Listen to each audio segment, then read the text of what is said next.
Rusiya-Ukrayna müharibəsində proseslər eyni anda bir neçə istiqamətdə kəskinləşib. Son sutkada baş verən hadisələr göstərir ki, qarşıdurma təkcə cəbhə xətti ilə məhdudlaşmır, həm də diplomatik və təhlükəsizlik müstəvilərində yeni dinamika yaranır. Həm beynəlxalq təmaslar, həm də regionda qeydə alınan hərbi hadisələr mövcud vəziyyətə dair sualları artırır.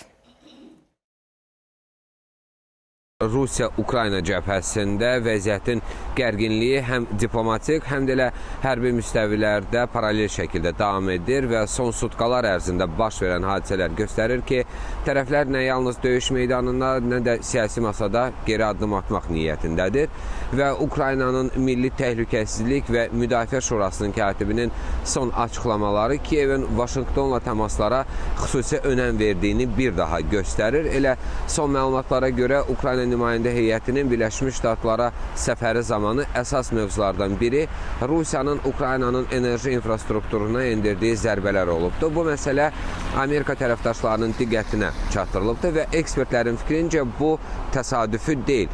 Çünki enerji infrastrukturu qış mövsümündə Ukraynanın həm hərbi, həm də sosial dayanıqlılığı baxımından kritik əhəmiyyət daşıyır. Eyni zamanda rəsmi Moskvanın da mövqeyi ondan ibarətdir ki, bu zərbələr Ukrayna ordusunun hərbi logistik imkanlarını zəiflətmək məqsədi daşıyır. Rusiya Müdafiə Nazirliyinin məlumatına görə son hücumlar zamanı Ukraynanın 167 bölgəsində enerji və nəqliyyat infrastrukturu obyektləri, eləcə də silah anbarları və pilotsuz uçuş aparatlarının buraxılış məntəqələri vurulubdur. Hərbi ekspertlərin sözlərinə görə bu açıqlama Kremlin müharibəni sistemli şəkildə apardığını göstərir. Bununla belə ötən gecə Şimali Osetiyada Ukraynaya məxsus pilotsuz uçuş aparatlarının hücumu da qeydə alınıbdır. Beslan şəhərində dron qalıqlarının yaşayış binasına düşməsi nəticəsində mülki şəxslərin xəsarət alması Moskva üçün ciddi siqnal hesab olunur və ekspertlərin fikrincə Rusiya tərəfi bu hücumların qarşısının alındığını, 7 pilotsuz aparatın vurulduğunu açıqlasa da fakt ondan ibarətdir ki, müharibə artıq təkcə cəbhə xətti ilə məhdudlaşmır.